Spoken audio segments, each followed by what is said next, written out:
The Christmas flower.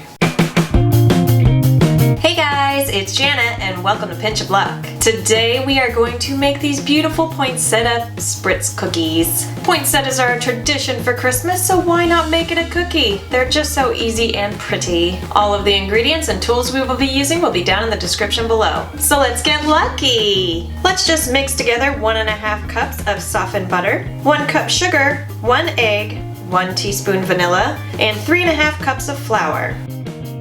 Now that that's all together, I have my red coloring here. We're just gonna throw some in and get the red that we want. Beautiful. I have a cookie press here with the number 4 design. I'll put a link down below so you can get one for yourself. And you're just gonna throw your dough in your cookie press. Take your cookie press and shoot your cookies right onto your baking sheet with baking spray. Go ahead and clean up any edges and flatten out the tops of your cookies.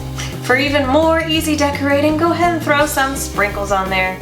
These are ready to go. We're going to throw them in the oven at 375 for about 10 to 12 minutes. Let them cool for a few minutes on your baking sheet, then put them on your wire cooling rack. I have some green candy melts here. I'm just going to melt them down and throw them in a decorator's bag. And we're just going to pipe on the centers of the flower. I have some silver ball sprinkles. I'm just going to throw a few on the centers. Just let them completely set and you are good to go. Wow guys, these are so pretty. They're gonna look so beautiful on the cookie tray. So festive.